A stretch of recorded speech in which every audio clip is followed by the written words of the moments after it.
वो कौन सी परिस्थितियां थी कि देश में इतने ज्यादा बैंकों का नेशनलाइजेशन करना पड़ा, जबकि वर्तमान ऐसा दौर है जहां पर हम प्राइवेटाइजेशन कर रहे हैं बैंक सारी चीजों का, कोशिश कर रहे हैं कि गवर्नमेंट का जो इनिशिएटिव है वो वहां से पूंजी निकले, अन्य जगह पर पूंजी को लगाया जाए। तो जो नेशनलाइजेशन ऑफ बैंक्स है, इसका कौन सी वो पृष्ठभूमि है, वो कौन से बैकग्राउंड्स हैं, वो कौन से कजस हैं, वो कौन सा इन्वायरमेंट है जो देश में जो नेशनलाइजेशन ऑफ बैंक को प्रमोट कर रहा था। तो वर्ष 1959 में भारत के 8 क्षेत्रीय बैंकों का राष्ट्रीयकरण किया गया था। ठीक है। आरबीआई एक्ट 1934 के तहत 1 अप्रैल 1935 को भारतीय राष्ट्रीय बैंक नियंत्रक के रूप में किसको, आरबीआई को नियुक्त किया गया था कि रिजर्व बैंक ऑफ इंडिया जो होगा वो कंट्रोलर होगा किनका, अदर बैंकों का। तो जो आपका रिजर्व बैंक ऑफ इंडिया था, इसका एक्ट बना था 1934 में, एंड इट इज क्या हुआ, लागू कब से हुआ, 1935 से लागू हुआ, और वहां से आरबीआई का जन्म हुआ। और जब 1949 में आरबीआई आया तो उसका नेशनलाइजेशन किया गया as a central bank of India के रूप में किया गया। आरबीआई का राष्ट्रीयकरण 1949 में किया गया। अंतरराष्ट्रीय बैंक मानकों के मुताबिक आरबीआई के पास 200 करोड़ रुपए से अधिक का कोष नहीं होना चाहिए, जिसमें से 60% स्वर्ण भंडार होना आवश्यक था। तो उस समय जो हमारे पास था कि आपको इंटरनेशनल जो लेवल का जो मानक थे, जो हमारे स्टैंडर्ड्स थे इंटरनेशनल लेवल के जो बैंकों के, उस इंटरनेशनल बैंक मतलब लेवल के बैंकों के जो स्टैंडर्डाइजेशन के अंतर्गत हमको 200 करोड़ रुपए का कोष या फंड रखना अनिवार्य था। इसका मुख्य कार्यालय मुंबई में तथा भारत के 4 बड़े नगरों में, महानगरों में, जिसमें मुंबई, चेन्नई, दिल्ली व कलकत्ता में आरबीआई के कार्यालय ओपन किए गए।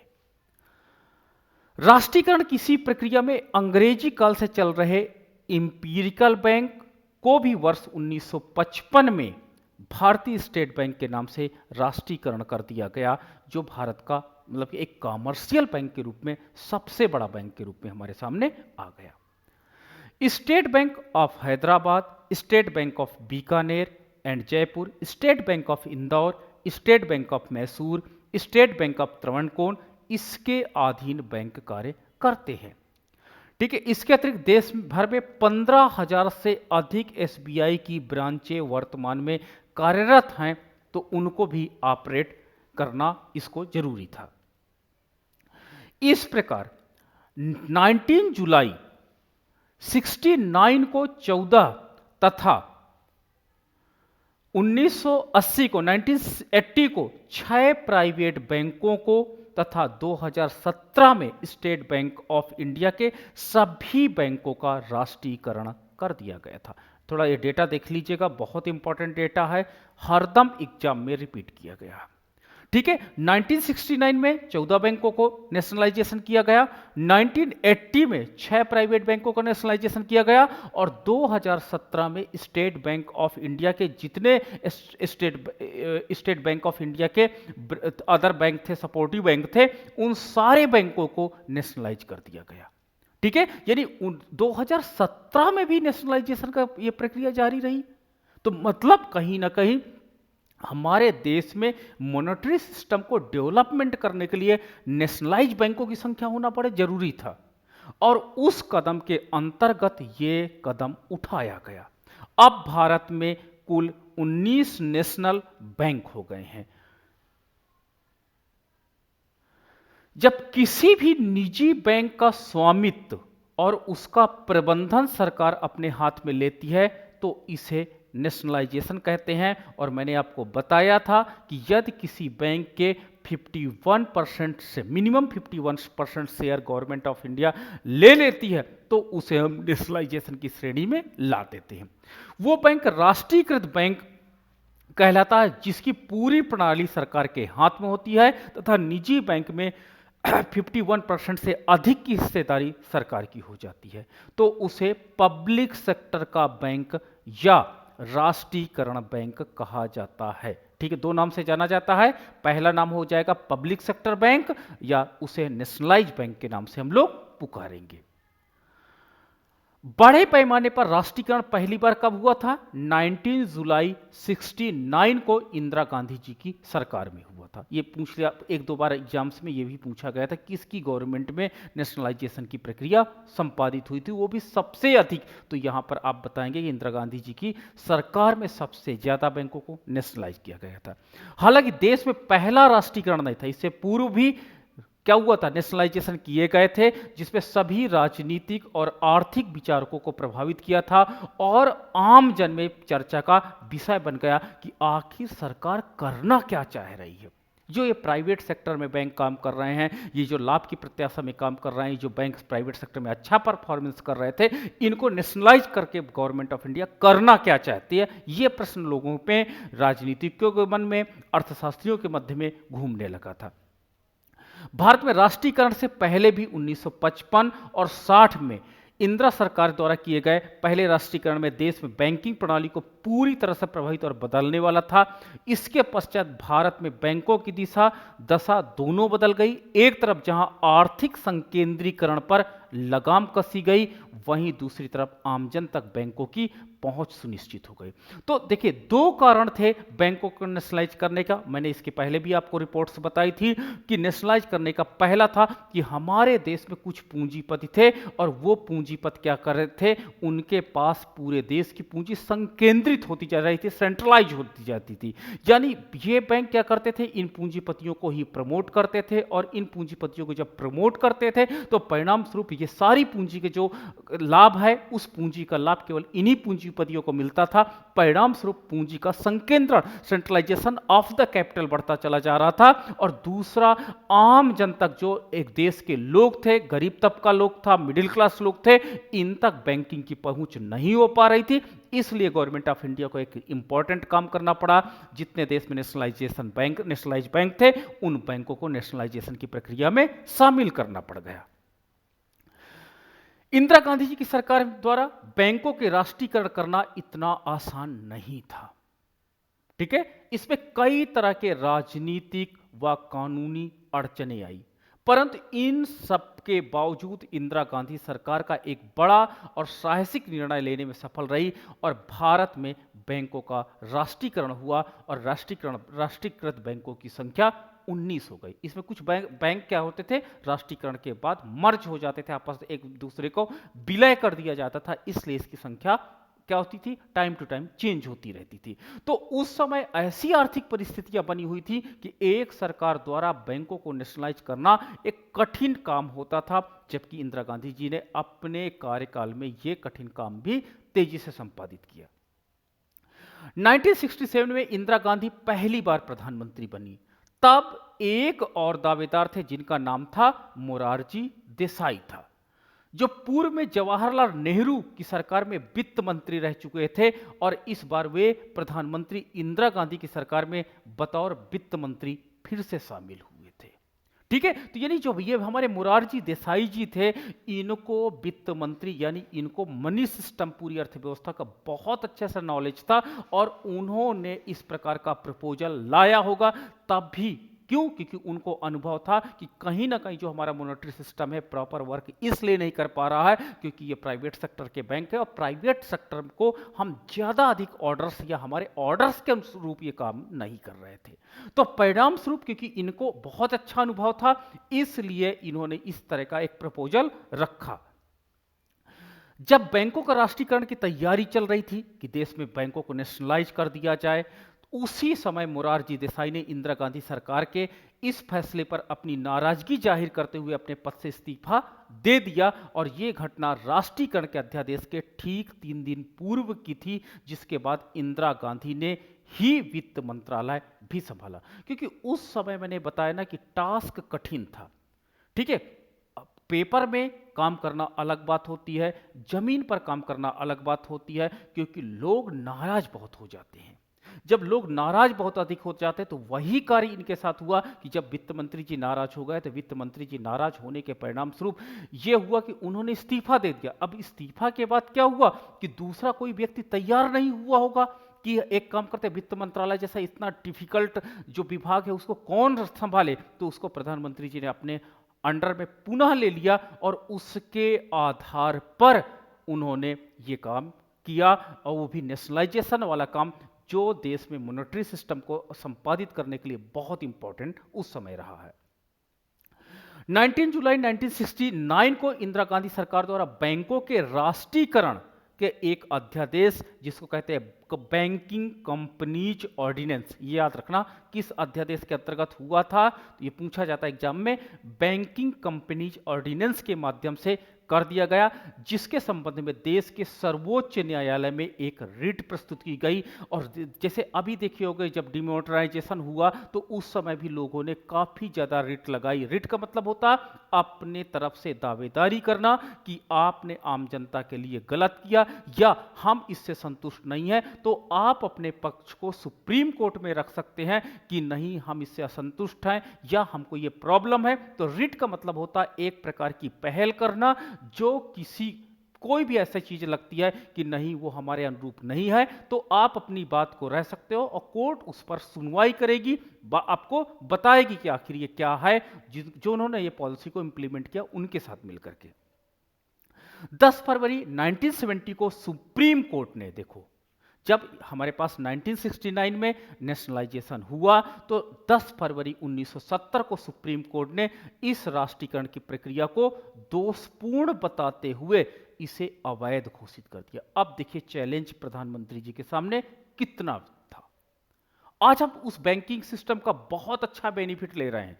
आज वो बैंकिंग सिस्टम हमारे नेशनलाइजेशन सिस्टम में कितना फिट बैठ रहे हैं, कितना प्रॉपरली काम कर रहे हैं। लेकिन जब ये प्रारंभ स्टेज था तो हमारे सुप्रीम कोर्ट ने भी नकार दिया कि ये गलत तरीका था और इस तरह नहीं होना चाहिए था। लेकिन इंदिरा गांधी सरकार ने यहां हार मानने वाली नहीं थी, क्योंकि बैंकों का राष्ट्रीयकरण उनकी 10 सूत्रीय प्रणाली का एक हिस्सा था। ये इंपॉर्टेंट पॉइंट है, एग्जाम में ये भी पूछा गया है नेट जेआरएफ में कि कितनी सूत्रीय पहल थी, तो 10 सूत्रीय पहल थी जिसके अंतर्गत बैंकों को नेशनलाइजेशन करने की प्रक्रिया लागू की गई।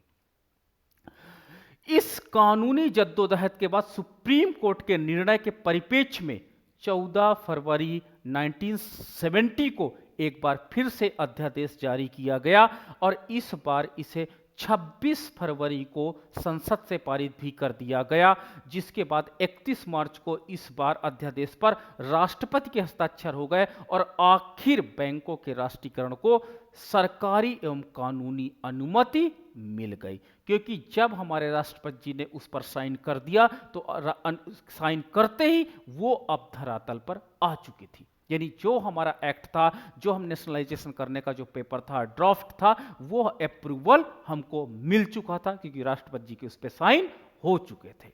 तो देखिए अर्थव्यवस्था में कोई भी काम करना, ठीक है, न्यू काम करना सदैव डिफिकल्ट रहा है।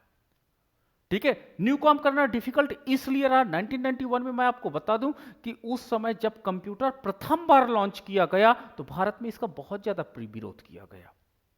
कंप्यूटर का बहुत ज्यादा कंप्यूटर का विरोध हुआ भारत में। लॉजिक क्या था कि इससे लोग अनएम्प्लॉयड हो जाएंगे, मशीनें काम करने लगेंगी, बाबू जो ऑफिस में बैठते हैं, जो टाइपिस्ट होते हैं, वो क्या करेंगे।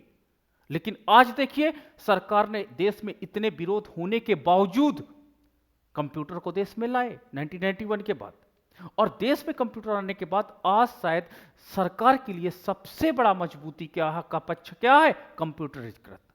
क्योंकि आज उनका सारा सिस्टम इसी से चल रहा है, ऑटोमेटिक मोड पे चल रहा है और देश की अर्थव्यवस्था शानदार तरीके से काम कर रही है। तो किसी भी गवर्नमेंट को, किसी भी प्रधानमंत्री को सबसे बड़ा डिफिकल्ट टास्क ये होता है कि अर्थव्यवस्था में नई चीजों को लॉन्च करना, क्योंकि जो वहां की जो जनता होती है उनको उसके जो परिणाम होते हैं उसके विषय में नहीं पता होता है। उनको वर्तमान दिखाई पड़ता लेकिन उनको भविष्य नहीं दिखाई पड़ता कि भविष्य के लिए कितना हमारे लिए सुविधाजनक होगा, संतोषजनक होगा और इससे हमारी अर्थव्यवस्था कितनी लाभान्वित होगी। तो इसी तरह इंदिरा गांधी जी की सरकार में, और इंदिरा गांधी जी की सरकार को केवल देश में ही नहीं, उस समय मैं बताऊं कि जब इंदिरा गांधी जी चाहती थी कि हमारे यहाँ एक्सपोर्ट ओरिएंटेड इकोनॉमी बने। एक्सपोर्ट ओरिएंटेड का मतलब होता है कि हम चाह रहे हैं कि अपने देश से निर्यात ज्यादा करें, निर्यात करेंगे तो हमको विदेशी मुद्रा मिलेगी और जब विदेशी मुद्रा मिलेगी तो उसके परिणाम स्वरूप हम ज़्यादा से ज़्यादा मनी कमाएंगे और उससे अपनी आवश्यकताओं की वस्तुओं को दूसरे कंट्री से इंपोर्ट कर लेंगे। लेकिन जितने पूंजीपति देश थे उन्होंने डायरेक्ट भारत से व्यापार करने से मना कर दिया। पूंजीपति देश मतलब विकसित देशों ने भारत से ट्रेड करने से मना कर दिया। तब इंदिरा गांधी जी ने क्या किया कि जितने हमारे पड़ोसी मुल्क थे, भले वो छोटे थे, ठीक है, पड़ोसी मुल्कों के हेल्प से उन्होंने ट्रेड में क्या किया, ट्रेड की पहल को शुरुआत किया। और आज देखिए विश्व के विकसित देश हमारे साथ ट्रेड करने के लिए लालायित रहते हैं। तो वो फेज भी गवर्नमेंट को फेस करना पड़ा कि जब एक्सपोर्ट ओरिएंटेड पॉलिसी जो देश के हित के लिए बहुत इंपॉर्टेंट होती थी, उनको लागू करने के लिए भी गवर्नमेंट को बहुत ज्यादा मशक्कत करनी पड़ी। तो वही मशक्कत इंदिरा गांधी जी को भी करनी पड़ी, जबकि उनका जो मेन सेनापति था, मान के चलिए वित्त मंत्री, उन्होंने ही इस्तीफा दे दिया और उसके बाद उन्होंने उसकी बागडोर स्वयं संभाली। और इस प्रकार का जो नेशनलाइजेशन का एक बड़ा स्टेप था, क्योंकि उनको पता था कि अगर इन बैंकों को हम नेशनलाइजेशन नहीं करेंगे, बैंकों का राष्ट्रीयकरण नहीं करेंगे, ये प्राइवेट सेक्टर में काम करेंगे, तो निश्चित रूप से पूंजी का संकेंद्रण केवल पूंजीपतियों के पास होता चला जाएगा और देश की जो गरीब जनता है इसको बैंकिंग सिस्टम का लाभ नहीं मिल पाएगा। तो बैंकिंग सिस्टम का लाभ अगर हमको जन जन तक पहुंचाना है तो इसको नेशनलाइजेशन करना बहुत जरूरी होता है। इस पहल के अंतर्गत उन्होंने देश की इन बैंकों का नेशनलाइजेशन किया। 19 जुलाई को 1969 को 14 बड़े निजी बैंकों का राष्ट्रीयकरण किया गया। ये सभी बैंक ऐसे थे जिनकी पूंजी 50 करोड़ रुपए या इससे ज्यादा थी। इन बैंकों में चुकता पूंजी लगभग 28.5 करोड़ थी और इन बैंकों के अपने कोष 66 करोड़ रुपए के थे। इन 14 राष्ट्रीयकरण बैंकों में निम्नलिखित बैंक शामिल हैं। तो कौन कौन से बैंक थे इन 14 बैंकों में जो नेशनलाइजेशन के अंतर्गत शामिल थे? Central bank of India, Bank of India, Punjab National Bank, Bank of Baroda, Dena Bank, UCO Bank, Canara Bank, Citigate Bank, United Bank, आपका Union Bank of India, Allahabad Bank, Indian Bank, Overseas Bank, Maharashtra Bank and Central bank of India. तो इतने bank आपके पास, sorry ये repeat हो रहा है, इतने bank हमारे पास सम्मिलित थे जो हमारे पास 1969 में नेशनलाइजेशन हमने बैंकों का किया था। अब प्रश्न ये उठता कि आखिर भारत में बैंकों की राष्ट्रीयकरण की जरूरत क्यों पड़ी? ये एक प्रश्न बन जाता है। ठीक है, तो देखिए कई कारणों की वजह से देश में राष्ट्रीयकरण की जरूरत पड़ गई थी। एक समय जहां विश्व की कुल अर्थव्यवस्था में लगभग 24% हिस्सा भारतीय अर्थव्यवस्था का था। ठीक है, यदि देखो वर्ल्ड इकोनॉमी में की 24% यानी 1/4 आप कह सकते हो कि जो शेयर था वो इंडियन इकोनॉमी का था। अंग्रेजों द्वारा बरसों बरस भारतीय अर्थव्यवस्था को कमर तोड़ने का भरसक प्रयास किया गया। यानी अगर मैं विश्व अर्थव्यवस्था की बात करता हूं तो विश्व अर्थव्यवस्था के इस चौथे पार्ट का अकेला जो पूर्तिदारक था वो भारतीय अर्थव्यवस्था थी। और अंग्रेजों ने क्या किया कि लगातार उनका जो एक्सप्लोटेशन भारतीय अर्थव्यवस्था का किया और परिणाम स्वरूप इससे काफी हद तक उन्होंने क्या किया, यहां का जो धन था वो इंग्लैंड लेकर चले गए। जहां आर्थिक बदहाली से देश गुजरने लगा, वहीं दूसरी तरफ आजादी के बाद भारत को अपने पड़ोसी मुल्क से कई युद्ध भी करने पड़े। और याद रखना जब हम युद्ध करते हैं 1962 से आप स्टार्ट कर लीजिए, 62 है, 65 है, तो जब ये युद्ध करने पड़े, हमारे पास अकाल भी वहीं पे पड़ा था। ठीक, 1962 में अकाल पड़ा, फिर उसके बाद युद्ध हुआ। ठीक है, उसके बाद आपके पास कई युद्ध हुए, तो इससे देश की अर्थव्यवस्था लगातार टूटती चली गई। क्योंकि अभी अभी हाल के दिनों में हम लोग स्वतंत्र हुए थे और स्वतंत्रता के जस्ट बाद हमको अकाल सहना पड़ा, बंगाल का एक भीषण अकाल पड़ा था।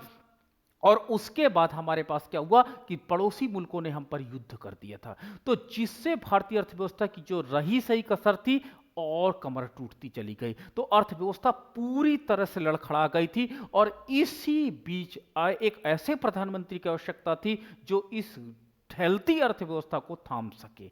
तो उस कदम में एक श्रेष्ठ कदम के अंतर्गत इसको काउंट किया जाता है। 1962 में चीन से हमारा युद्ध हुआ।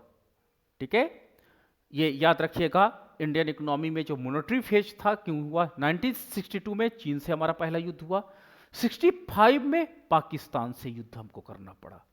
भारतीय अर्थव्यवस्था की हालत अब नाजुक हो गई थी। देश के वित्तीय संस्थान उस समय सिर्फ धनवान लोगों के लिए ही कार्य करते थे, यानी जितने हमारे फाइनेंशियल इंस्टीट्यूट थे, जो हमारे बैंक्स थे या अदर इंस्टीट्यूट थे, वो केवल पूंजीपतियों का ही सपोर्ट करते थे, गरीब लोगों का कोई नहीं होता था।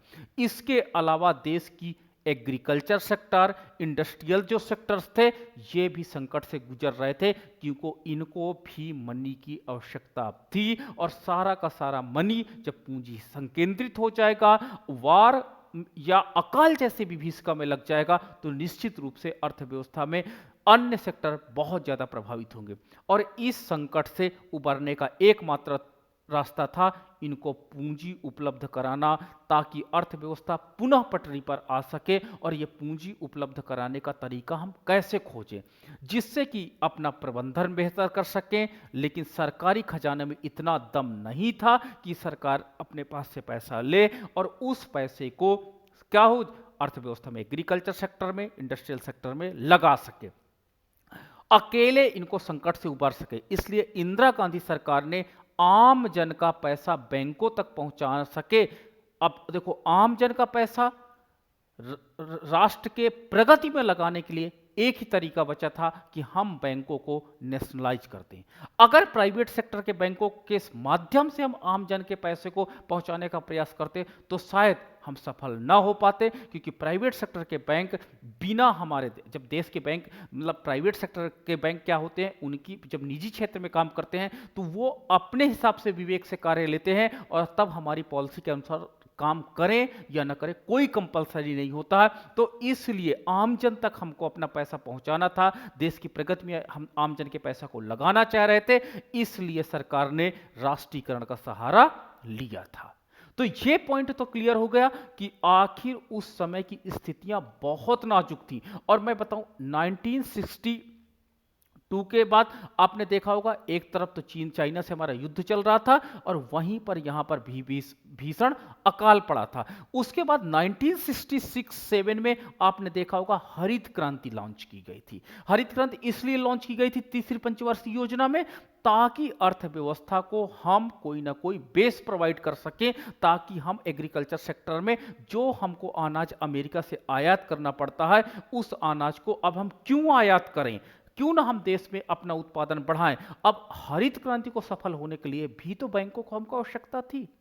हमारे पास बैंक नहीं होंगे तो हम हरित क्रांति जैसा एक बड़ा प्रोजेक्ट कैसे सफल कर सकते हैं। तो हरित क्रांति के अंतर्गत हम जब बड़े प्रोजेक्ट को सफल करने की बात करते हैं तो वहां पर बैंकों का होना अनिवार्य था, क्योंकि इसमें 5 चीजें जोड़ी गई थी, जिसमें पहला था मशीनीकरण, और मशीनीकरण के लिए आपको ज्यादा से ज्यादा पूंजी होना अनिवार्य था। दूसरा, इसमें फर्टिलाइजर को जोड़ा गया था, और फर्टिलाइजर के लिए भी आपको पूंजी होनी चाहिए थी। ठीक है, किसानों के पास इतनी पूंजी नहीं थी कि वो मशीनों का प्रयोग कर सके, तो बैंकों की आवश्यकता बहुत ज्यादा बढ़ गई थी। किस सेक्टर में? इन द एग्रीकल्चर सेक्टर में, इन द इंडस्ट्रियल सेक्टर में। इसलिए हमारे पास एक ऐसा इन्वायरमेंट पैदा हो गया, needs of the money in the every corner of the economy. वहां पे ऐसा लग रहा था कि हर जगह पे मुद्रा की जरूरत है, और ये मुद्रा की पहुंच को कौन कर सकता था, स्प्रेड अप कर सकता था, कौन फैला सकता था? केवल और केवल नेशनलाइज बैंक ही कर सकते थे। तो उस समय की परिस्थितियों ने हमको नेशनलाइजेशन करने के लिए बाध्य कर दिया था, और तब उन परिस्थितियों के अंतर्गत देश के प्रधानमंत्री जी ने इनको नेशनलाइज किया, क्योंकि वित्तीय संस्थानों पर सरकार का स्वामित्व होता है। देखो, निजी सेक्टर के बैंक हैं, निजी सेक्टर का कोई भी चीज होती है, निजी सेक्टर की प्रॉपर्टी होती है, उसमें सरकार का स्वामित्व नहीं होता, तो हमारी बात वो नहीं मानते हैं। अगर इस पर स्वामित्व हमारा होगा तो निश्चित रूप से वो हमारी बात मानेंगे। तो इसलिए आम जन को, जो हमारे देश में लोग रहते थे, इनको भरोसा तभी होगा जब वो गवर्नमेंट के बैंक होंगे। प्राइवेट सेक्टर के बैंक में वो जमा करने जा ही नहीं रहे थे, बोल रहे थे अगर ये भाग गए तो हम कौन जिम्मेदार होगा, तो गवर्नमेंट को चाहिए था कि हमको नहीं, इन बैंकों को नेशनलाइज करना इंपॉर्टेंट था। अगर हम इनको नेशनलाइज नहीं करेंगे तो लोग अपने पैसे को जमा करने नहीं आएंगे, और जब अपने पैसे को जमा करने नहीं आएंगे तो हमारे देश में क्राइसिस क्रिएट हो जाएगी। और इस क्राइसिस को कैसे समेटेंगे?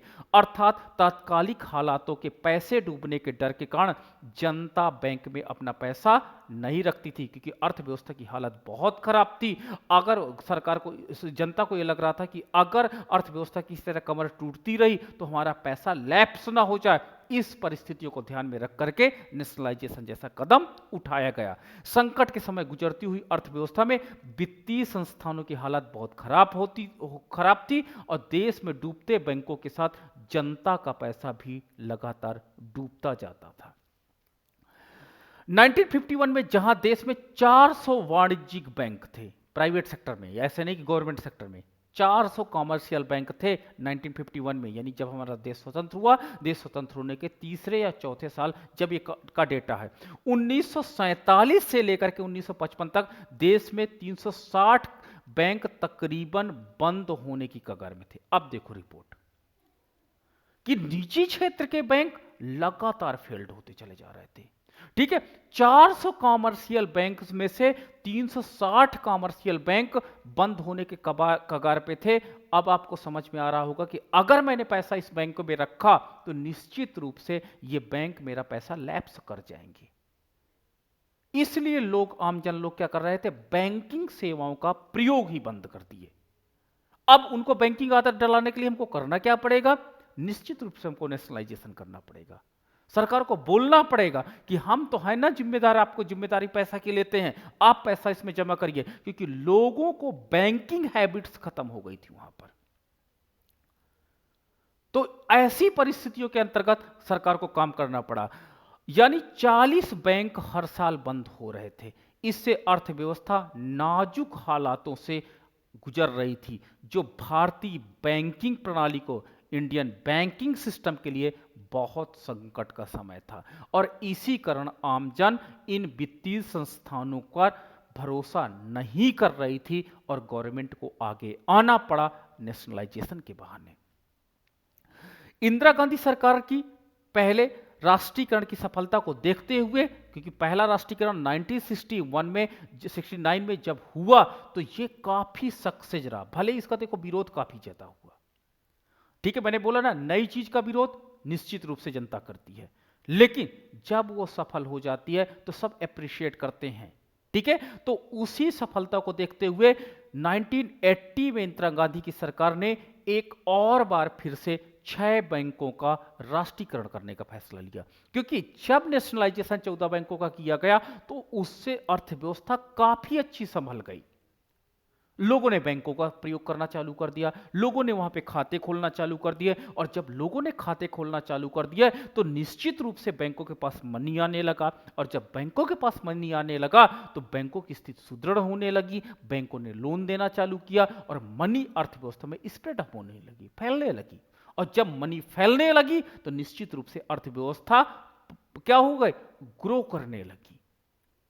तो ये लगा कि इस ग्रोथ पथ को ना रोका जाए। ये ग्रो करती हुई इकोनॉमी को, एक होता है जैसे छोटा पेड़, और पेड़ को अगर पानी ना दो तो उसका डेवलपमेंट रुक जाएगा। तो कहीं अगर हमारे पास बैंकिंग सिस्टम फिर से, क्योंकि बहुत कम बैंक थे जो अर्थव्यवस्था में नेशनलाइज किए गए थे, ये पूरी अर्थव्यवस्था की मनी सप्लाई को कंट्रोल नहीं कर सकते हैं, इसलिए उसी ग्रो के परिप्रेक्ष्य में 1980 में पुनः नेशनलाइजेशन कर दिया गया 6 बैंकों का।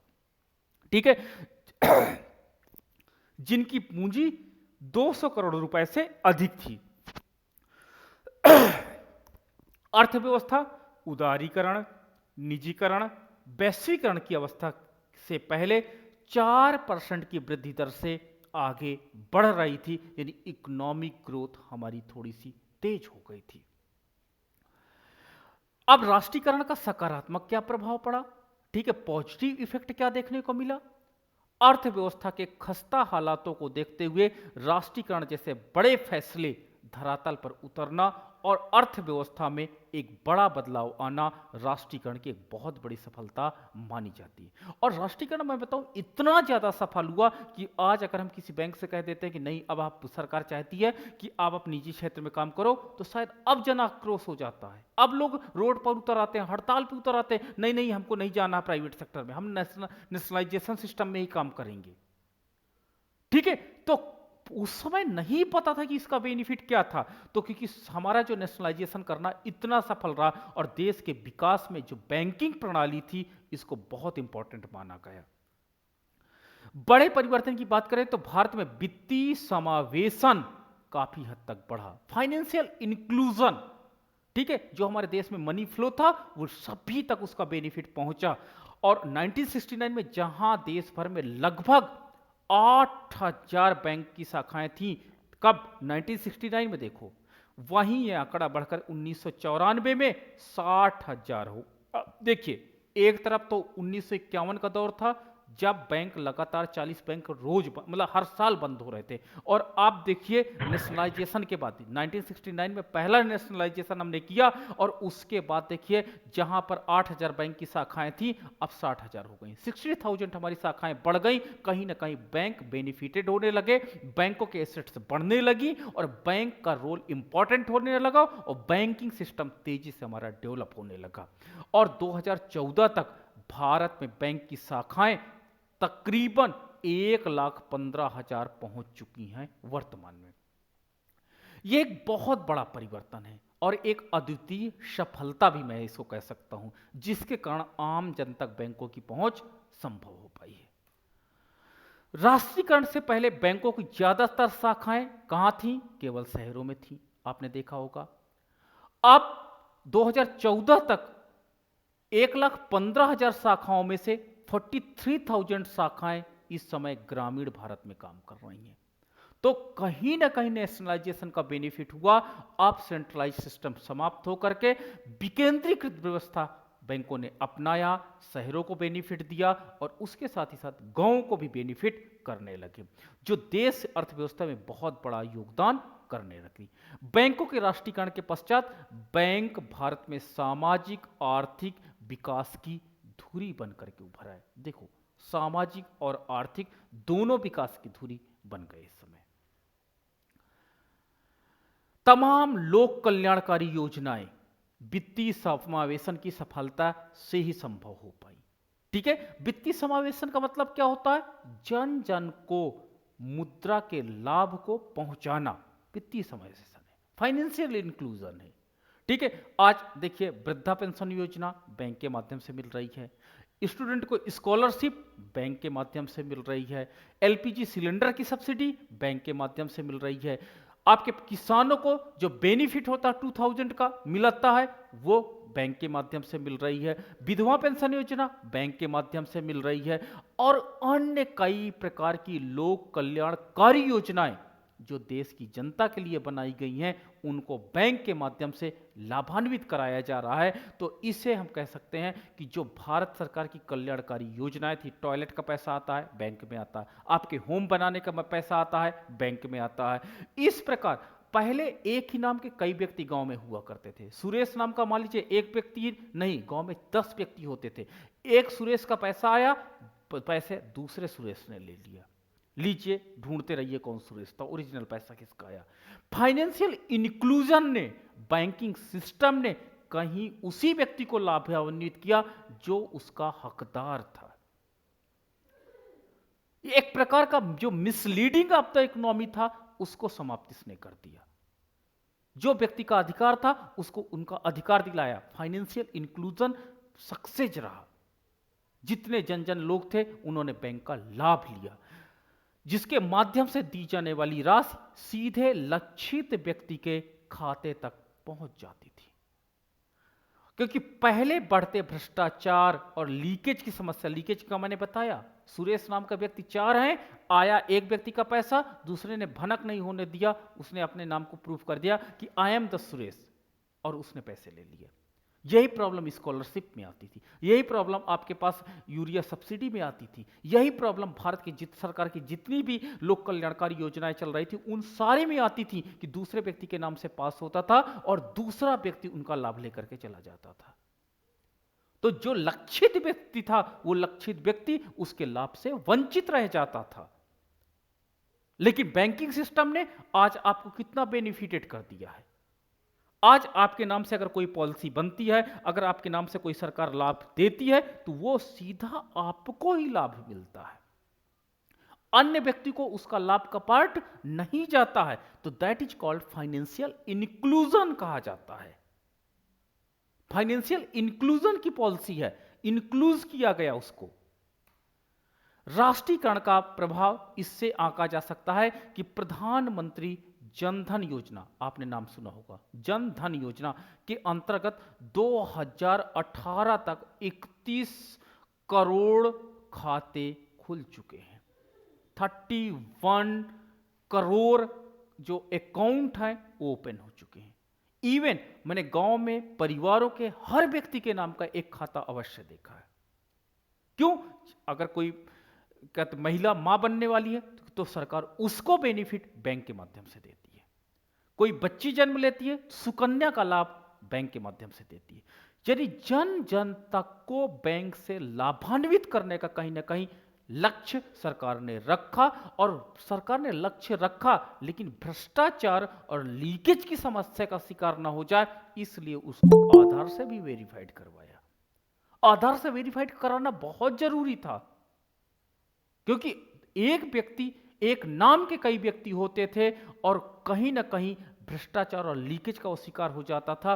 तो उसी व्यक्ति को लाभ मिले, इसलिए जन जन को अकाउंट के माध्यम से लाभ। पहले स्कॉलरशिप चेकबुक के नाम से मिल जाती थी, चेक कटते थे। एक समय था हमारा समय, हमारे नाम के चेक कट के रख जाते थे। मैं जब पहुंचता था चेक लेने, पता चला मेरे नाम से किसी व्यक्ति ने ले लिया चेक, स्कॉलरशिप के होते चेक लेके चला गया। वो तो बोल रहा था मेरा ही नाम ये है।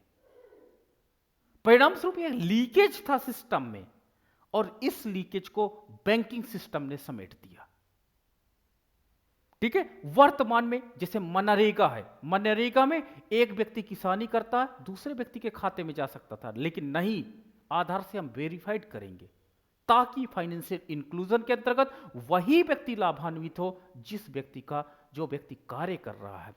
ठीक है। पहले था मनरेगा की लिस्ट में 20% लोग फर्जी नाम पाए जाते थे जो धरातल पे काम ही नहीं करते थे। सरकार ने उनको वेरीफाइड किया। नहीं, फाइनेंशियल इंक्लूजन का पार्ट बनेगा और केवल हम उनको लाभ देंगे, बैंकिंग का उनको लाभ देंगे जो उसके हकदार हैं। किसान क्रेडिट कार्ड की राशि सीधे लाभार्थी तक पहुंचाई गई। पहले किसान क्रेडिट कार्ड बनाता कोई और था, लाभ कोई और लेता था। ठीक है। और राष्ट्रीयकरण की एक बड़ी सफलता हम इसको मान सकते हैं कि बैंक का प्रयोग से लाभान्वित वही व्यक्ति हो रहा जो उसके लाभ के पात्र हैं, हितधारक हैं, अन्य व्यक्ति उसका लाभ नहीं उठा पा रहे हैं। तो बिना वित्तीय समावेशन के, फाइनेंशियल इंक्लूजन के, ये पॉसिबल नहीं हो सकता था। परंतु बैंकों के राष्ट्रीयकरण देश में आर्थिक असमानता को कम नहीं कर सका। एक टारगेट हमारा यह भी था कि देश में जितना इकोनॉमिक इनइक्वालिटी है, उस इकोनॉमिक इनइक्वालिटी को समाप्त कर दिया जाए। क्योंकि उस समय जो बड़े बड़े पूंजीपति बन गए थे, प्राइवेट सेक्टर के बैंक केवल बड़े बड़े पूंजीपतियों को लाभ दे रहे थे। हमने इसीलिए क्या किया था कि नेशनलाइजेशन ऑफ द बैंक किए थे, ताकि देश में जो पूंजी का संकेंद्रण हो उसका विकेंद्रीकरण किया जाए। लेकिन भारत में बैंकिंग सिस्टम ने सब कुछ किया लेकिन इनइक्वालिटी को समाप्त नहीं कर सका। जहां एक तरफ एनपीए, नॉन परफॉर्मेंस एसेट्स लगातार बढ़ता जा रहा है, बैंक से लोग लोन लेते हैं, भाग जा रहे हैं। ठीक है। उसी के समानांतर आर्थिक असमानता क्या हुआ, इकोनॉमिक इनइक्वालिटी कंटिन्यू बढ़ती चली जा रही है, जो आने वाली समस्या अर्थव्यवस्था के लिए बहुत बड़ी खतरा बन सकता है। ठीक है। तो ये मैंने आपके साथ टॉपिक डिस्कस किया। अब आपके कोई प्रश्न हो तो जरूर पूछिएगा मेरे साथ।